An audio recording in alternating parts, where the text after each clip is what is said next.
maa ngi lay nettali benn histoire war na képp ku jiite ay nit dalee ko ci président de la république ba ci suufa suuf rawatina koo xam ne lu ëpp ci mbiri nit ñi seen yëngu aduna wala luy yëwanal seen aduna ci sa loxo la tegu war nga ci jàngee lu baree bare Abdullah ibn Abbas moo ñuy nettali benn mbir moo xam ne ci kanamam la xewee. dafa am benn waay bu tudd Uyaynata ibn Hisn moom nag mbokkum Harr ibn Qays la te Harr ibn Qays ci ñi doon toog ak Seydina Omar jege woon ko lool ci jamono yi Seydina Omar di jiite jullit ñëpp ci ñooñu la bokkoon. am bés Uyayna mii di mbokkam ne ko dama bëgg nga comme que amirul mu'minin président ku la jege la ci misaal dama bëgg nga ñaanal ma ko audience mu recevoir ma dama koo soxla. Harr ibn Qays daal di koy wax Seydina Omar daal di recevoir Uyayna ba Uyayna duggee jàkkaarloog Seydina Omar ne ko fa wallahi ma tu'tina al jazal wala tahkum fina bil adl fa ghadiba Omar. Uyayna ne ko ci misaal yow ku nay nga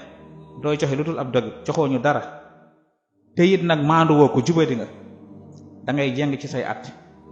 imagine nga jàkkaarloog koo xam ne moo jiite jullit ñëpp armée bi yëpp nekk ci loxoom mbooleem ñi ko wër ci ndigalam ci ay waawam la ñuy wéy yow nga jàkkaaroom di ko wax yi. Omar daal di mer ndeysaan Harr ibn Qays daal di jàngal Omar benn aaya boobu moo gif loo Omar lan la ko Harr wax. Harr ne ko xuzil afwa wa'mur bil urf wa aarid anil jaahiliin. yow Seydina Omar del jéggale di jëllale comme niñ koy waxee del sëgg yenn yi yaay njiit teyit nag del du mooy bul toppanteeg ñi nga xam ne ay juhalaa lañ dañoo réer. xam nga ni kii lim lay wax man duma la ko wax keneen ku mel ni man du la ko wax ndax gis nañ ni nga gouverner waaye moom bu toogee fii di la diingat parce que dafa xamul moo tax. ndeysaan Seydina Omar daal di giif ba mel ni Uyayna waxu ko woon dara.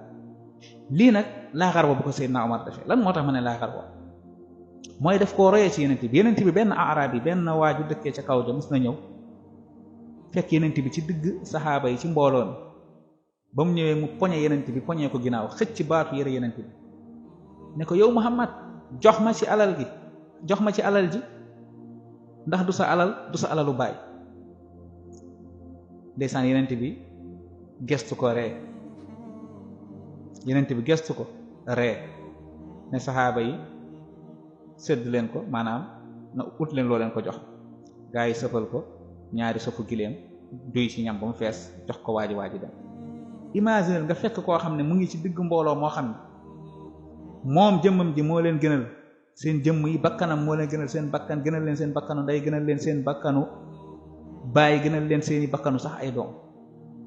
gënal leen seen bakkanu bopp yi nga koy def jëf ji. lii boo ko defoon ci suñu président yi tey wallahi luy metti ci yow lay bawoo. waaye gis nga yenent bi oyofte googu te loolu lu baree bari la maanaam xeetu jëf yi yenent bi jëf yu mel noonu lu baree bari la ku woyofoon la ndeysaan bari woon yërmande moo tax saxaaba yi ci moom lañ doon roy yooyu.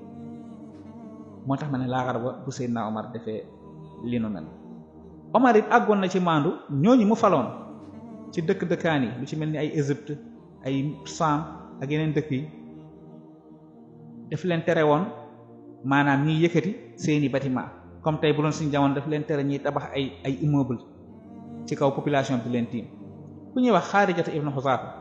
dafa mus a tabax ab étage ba ci Omar jotee mu bind Amr ibnul As bataaxal ne ko dégg naa Xaarija dafa tabax ab étage maa ngi lay digal nga màbbu mbooleem ku fa nekk tabax étage bëgg a tiim nit ñi nga xam ne ndeysaan amuñu lu ñu tabaxee sax ñetti néeg wala ñeenti néeg nañu maas ak ñëpp yem ak ñoom.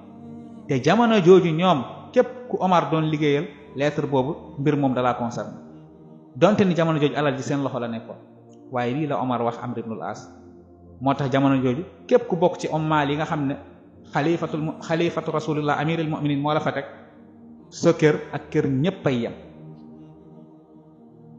muy ay mbir yoo xam ne war nañ ci mën a jàngee moo tax damay faral di wax Seydina Omar histoire xameesul ci histoire wala bindkat yi gisuñu sax ñun de dañuy faral di gëstu waaye maanute gu toll ni Seydina Omar gi mu amoon ak saxaaba yi ba ci taabiin yi seen xeetu maandute pour nga gis ñi nga xam ne daan nañ jiite ay réew wala di jiite ay mbooloo am maandute gi ñu toll lu jafe la pour nga gis ko. moo tax man damay faral di yéemu su ma gisee jullit buy jël ñeneen di leen def idole ci côté bu mu mën a doon ci fànn bu mu mën a doon bàyyi fi yeneen bi ak ay saxaaba ak ñi nga xam ne ñooy topp yeneen bi alayhi salaatu wasalaam lépp loo soxla ci doxalinu aduna rek moo xam ci njub la moo xam ci baax la moo xam ci njàmbaarte la moo xam ci xam-xam la moo xam ci yeewute la lépp loo soxla rek mu ngi ci biir islam jarul nga koy jéggaani des na nag nga xam ko wala nga ñàkk koo xam moo tax histoire yi dañ ko war di gëstu mu ñuy leer ab jullit warta roy keneen ginnaaw yeneen bi ak ñam yar amuñu soxlawuñ daray keneen xool ko ci suñu mag ni ku ci mel ni Cheikh Ahmad Bamba Xaadim Rasul ku ci mel ni maam Cheikh Sidi Alhaaji Malik ak ñeneen gisuñu woon keneen royuñu woon keneen ku dul yeneen bi ak salafu saalix lii lu mat a bàyyi xel la wasalaamu aleykum wa rahmatullahi wa barakaatu